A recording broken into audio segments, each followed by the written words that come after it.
அனைவருக்கும் வணக்கம். இன்னைக்கு வீடியோவில் என்ன பார்க்க போகிறோம் அப்படின்னா, மிதுன ராசிக்காரர்களுக்கு இனி வரக்கூடிய நாட்களில் பலன்கள் எப்படி இருக்க போகிறது அப்படின்னு பார்க்க போகிறோங்க. பொதுவாகவே மிதுன ராசிக்காரர்களுக்கு பொருளாதார நிலையை பார்க்கும்போது ரொம்ப நல்லா இருக்குது அப்படின்னு இனி இந்த வரக்கூடிய வாரத்தில் சொல்லியிருக்காங்க. அதே போல் வீண் செலவுகள் எதுவும் ஏற்படாமல் நீங்கள் பார்த்துக்கிறது மட்டும் போதும். மேலும் கடந்த சில நாட்களாக உங்களுக்கு நிறைய விஷயங்கள் கணவன் மனைவிக்கு இடையில் ஒரு கசப்பான நிலை, சண்டை இது முறையில் இருந்திருக்கு. ஆனால் அவையெல்லாம் தீர்ந்து நல்ல ஒரு நிலை ஏற்படக்கூடிய காலகட்டமாகவும் இருக்க போகிறது. அடிக்கடி ஏற்படக்கூடிய உங்களுக்கு எதிர்பாராத உடல் அலைச்சலும் அசதியும் சோர்வும் கூட இருந்திருக்கலாம். அவையெல்லாம் நீங்க போகுது. அலுவலகம் அப்படின்னு பார்த்தீங்கன்னா நல்ல ஒரு இடமாற்றம், பதவி மாற்றம், பதவி உயர்வு இவையெல்லாம் இருக்க போகுது. இப்படி மிதுன ராசிக்காரர்களுக்கு இனி வரக்கூடிய நாட்களில் மிக பெரும் சிறப்புகள் தாங்க நடக்க போகிறது. அவையெல்லாம் என்ன அப்படிங்கிறத நாம் இன்னும் முழுமையாக விரிவாக இந்த வீடியோவில் தெரிஞ்சுக்க போகிறோம். இந்த வீடியோவை பார்த்துட்டு இருக்கக்கூடிய நீங்கள் 12 ராசியில் என்ன ராசிக்காரங்க அப்படிங்கிறத மறக்காமல் கீழே கமெண்ட் பாக்ஸில் பதிவிட்டுருங்க. அது மட்டும் இல்லாமல் உங்களுக்கு பிடித்த தெய்வம் என்ன, அதே போல் உங்களுக்கு பிடித்த கடவுளினுடைய பெயரை 3 முறை கீழே கமெண்ட் பாக்ஸில் பதிவிட்டுட்டு வீடியோவை தொடர்ந்து பாருங்கள். இன்னும் நிறைய பயனுள்ள தகவல்கள் இருக்குது. அதே போல் ஸ்கிப் பண்ணாமல் முழுசாக பாருங்கள். நீங்கள் இன்னும் நம்ம சேனலை சப்ஸ்கிரைப் பண்ணாமல் இருந்தால் சப்ஸ்கிரைப் பண்ணிக்கோங்க. கூடவே இருக்க பெல் ஐக்கானை மறக்காமல் கிளிக் பண்ணிடுங்க. வாங்க வீடியோக்குள்ளே போகலாம். ராகு 10ஆம் இடத்துல இருக்காரு. நாடகம், சினிமா போன்ற துறைகளில் வேலை பார்க்குறவங்க பிரகாசமாக பயனடைய போகிறாங்க அப்படின்னும் தொழிலில் அதிகமான கவனத்தை செலுத்தணும் என்றும் சொல்கிறாங்க. உடல் ஆரோக்கியத்தை பார்க்கும்போது அதிகமான அக்கறை காட்டுவது நல்லது. சின்ன பிரச்சனை தானே அப்படின்னு நீங்கள் எந்த ஒரு விஷயத்தையும் எடுத்துக்காம ரொம்ப அக்கறையாக இருக்கிறது உடல் ஆரோக்கியத்திற்கு மிகவும் நல்லது அப்படின்னு சொல்லலாங்க. அலுவலகத்தில் வேலை செய்கிறவங்களா இருக்கீங்க அப்படின்னா உங்களுக்கு அனைத்துமே நல்லதாக இருக்கும். மேல் அதிகாரிகளுடைய ஆதரவு இருக்க போகிறது அப்படின்னு சொல்லலாங்க. மேலும் வியாபாரத்தின் காரணமாக சில பேர் தொலைதூர பயணங்கள் போகிறது கூட வாய்ப்பு இருக்குது. நீங்கள் அது போனாலும் உங்களுக்கு நல்ல ஒரு முன்னேற்றம் தான் அப்படின்னே சொல்லலாம்.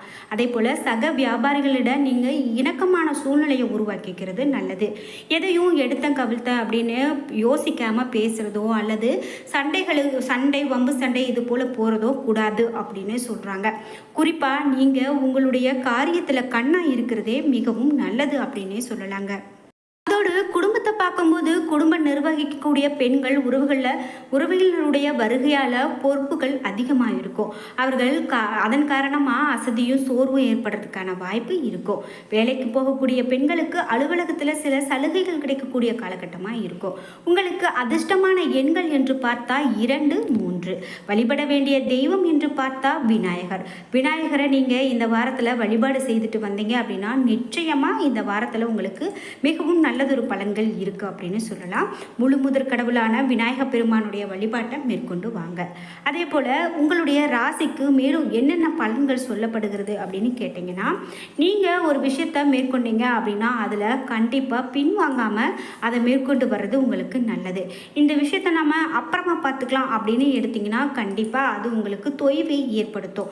அதனால் எந்த ஒரு விஷயத்துலையுமே நீங்கள் தைரியத்தோடு மேற்கொண்டு வர்றது மிகவும் நல்லது. அது மட்டும் இல்லாமல் உங்களுக்கு மேலும் என்னென்ன பலன்கள் சொல்லப்படுது என்று கேட்டால், சந்திரனுடைய ராசியில் இருந்து 4வது வீட்டில் கேது அமர்ந்திருக்கிறதால நிதி நிலைமை அப்படின்னு பார்க்கும்போது உங்களுக்கு சின்ன சின்ன மன அழுத்தத்தை கொடுக்கறதுக்கான நேரமாக இருக்கலாம். ஏன் அப்படின்னா பணியிடத்தில் வேலை அழுத்தம், அதே போல் வீடு உணவு பழக்க வழக்கம், வீட்டில் இருக்கக்கூடிய பொருளாதார பிரச்சனை இதனால் வரலாம். ஆனால் இதன் எந்த ஒரு காரணமும் உங்களை பின்வாங்க செய்யாது. நீங்கள் தைரியத்தோடு இருப்பீங்க. அதே போல் உங்களுக்கு உடல்நல பிரச்சனை அப்படின்னு பார்த்தா சின்ன பிரச்சனையாக இருக்கும்போது நீங்கள் பார்த்துக்கிறது நல்லது. இது சின்ன பிரச்சனை தானே அப்புறம் பார்த்துக்கலாம் அப்படின்னு நினைக்காதீங்க. மேலும் இந்த வாரம் சந்திரன் உங்களுடைய ராசியிலிருந்து 9வது வீட்டில் சனியினுடைய நிலை காரணமாக இந்த வாரம் உங்களுக்கு நல்ல லாபம் கிடைக்கிறதுக்கான வாரமாகவும் இருக்கும். லாபம் அப்படின்னு பார்த்தீங்கன்னா நல்ல ஒரு பெரும் பகுதியை சேமிக்கக்கூடியதாகவும் நீங்கள் வெற்றியை பெறுவதாகவும் இருக்கும். மேலும் இந்த கூடுதல் பணத்தை நீங்கள் ரியல் எஸ்டேட் திட்டத்தில் அல்லது நில சொத்தின் மூலமாக முதலீடு செய்வதன் மூலமாக உங்களுக்கு எதிர்காலத்தை பாதுகாத்து கொள்ளக்கூடிய காலகட்டமாக இருக்கும். இந்த காலகட்டத்தில் குடும்பத்தில் அப்படின்னு பார்த்தீங்கன்னா ஆரோக்கியம் ரொம்ப ரொம்ப சிறப்பான நிலையில் தான் இருக்கும். அதை பற்றி நீங்கள் கவலைப்பட வேண்டாம். இந்த வாரம் நீங்கள் வேலையை மாற்ற வேண்டி இருந்தது அப்படின்னா, அல்லது தொழில் தொடர்பான ஏதாவது முக்கியமான முடிவை எடுக்கணும் அப்படின்னா, அதை நீங்கள் 4 பேர்கிட்ட ஆலோசித்து உங்கள் வீட்டு பெரியவங்க கிட்ட கேட்டுட்டு அதற்கு மேலே முடிவெடுக்கிறது நல்லது. இந்த நேரம் உங்களுக்கு ரொம்பவே மங்களகரமான நேரமாக இருக்கும் அப்படின்னு சொல்லியிருக்காங்க. இந்த சூழ்நிலையில் அவசரப்பட்டு எந்த ஒரு முடிவையும் நீங்கள் எடுக்காமல் இருக்கிறதே நல்லதுங்க. 1க்கு 2 முறை எதையுமே யோசித்து செய்கிறது நல்லது. ஒவ்வொரு முடிவையும் எடுப்பதற்கு முன் ரொம்பவே கவனமாக சிந்திக்கிறது நல்லது. ஏதாவது ஒரு நுழைவுத் தேர்வுக்கு நீங்கள் தயாராகிட்டு இருக்கீங்க அப்படின்னா, அந்த தேர்வில் நல்ல ஒரு கவனத்தை செலுத்துனீங்க அப்படின்னா உங்களுக்கு ரொம்ப ரொம்ப சிறப்பாக இருக்கும். அதோடு நீங்கள் ஓம் கணேசாய நம என்ற மந்திரத்தை 11 முறை ஜெயிக்கிறது, அதாவது சொல்வது பாராயணம் செய்வது ரொம்ப ரொம்ப நல்லதுங்க. ஒரு நாளைக்கு 11 முறையாவது ஓம் கணேசாய நம என்ற மந்திரத்தை சொல்லி வழிபாடு செய்து பாருங்க. அது உங்களுக்கு பெரும் ஒரு சிறப்பை ஏற்படுத்தும் அப்படின்னு சொல்லலாம். இந்த நேரம் உங்களுக்கு மேலும் சிறப்பான நேரமாக ஆக்குவதற்கு இந்த ஒரு மந்திரம் ஒன்றே போதுமானது. உங்களுடைய வாழ்க்கையில இனி அனைத்துமே சிறப்பாக நடக்கும் என்ற நம்பிக்கையோடு இப்படி ஒரு வழிபாட்டை மேற்கொண்டு வாங்க. விநாயகருடைய வழிபாடு இந்த நேரத்தில் உங்களுக்கு ஒரு மிக பெரும் நல்ல ஒரு சிறப்பான ஒரு பலனை பெற்றுத்தரக்கூடியதாக அமையும். பண வரவு அதிகரிக்கக்கூடிய காலகட்டமாக இந்த காலகட்டம் உங்களுக்கு அமையும். எதிர்பாராத செலவுகளும் ஏற்படலாம். குடும்ப விஷயத்தில் மற்றவர்கள் தலையிடுவதை அனுமதிக்காதீங்க. சிலருக்கு நீண்ட நாட்களாக நிறைவேறாமல் இருந்து விடுபட்ட குலதெய்வத்தினுடைய பிரார்த்தனைகளை கூட நிறைவேற்றக்கூடிய வாய்ப்பு உங்களுக்கு கிடைக்கும் என்று சொல்கிறாங்க. அதனால் நீங்கள் உங்களுக்கு பிடித்த இஷ்ட தெய்வத்தை நீங்கள் வேண்டிக்கிட்டீங்க, நிறைவேறாத ஆசைகளை நீங்கள் அங்கே கொடுத்தீங்க அப்படின்னாலே நிச்சயமாக அது உங்களுக்கு கைகூடும். சுறுசுறுப்பாகவும் பரபரப்பாகவும் செயல்படக்கூடிய வாரமாக இந்த வாரம் உங்களுக்கு இருக்க போகுது. வார பிற்பகுதியில் நீங்கள் நீண்ட நாட்களாக எதிர்பார்த்திருந்த நல்ல செய்திகள் வந்து சேரும். தந்தையினுடைய உடல் ஆரோக்கியத்தில் அதிக கவனம் தேவைப்படுகிறது. பண வரவு உங்களுக்கு அதிகரிக்கும். எதிர்பாராத செலவுகளும் ஏற்படலாம். குடும்ப விஷயத்தில் மற்றவர்கள் தலையிடுவதை அனுமதிக்காதீங்க. சிலருக்கு நீண்ட நாட்களாக நிறைவேறாமல் விடுபட்டு போன குலதெய்வ பிரார்த்தனைகளை நிறைவேற்றக்கூடிய வாய்ப்புகள் இருக்குது அப்படின்னு சொல்லலாம். பிள்ளைகளால் பெருமையும் மகிழ்ச்சியுமே உண்டாகும். அலுவலகம் அப்படின்னு பார்க்கும்போது அலுவலகத்தில் சுமூகமான சூழ்நிலையே காணப்படுகிறது. அதிகாரிகளுடைய ஆதரவால் எதிர்பார்த்த சலுகைகள் கிடைக்கும்.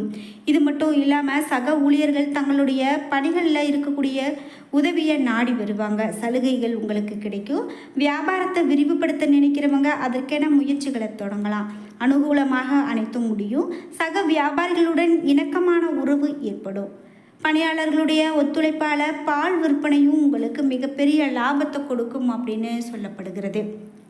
மேலும் குடும்பத்தை நிர்வகிக்கக்கூடிய பெண்களுக்கு செலவுகள் கூடுவதால் சற்று சிரமப்பட்டே சமாளிக்க வேண்டி வரும்.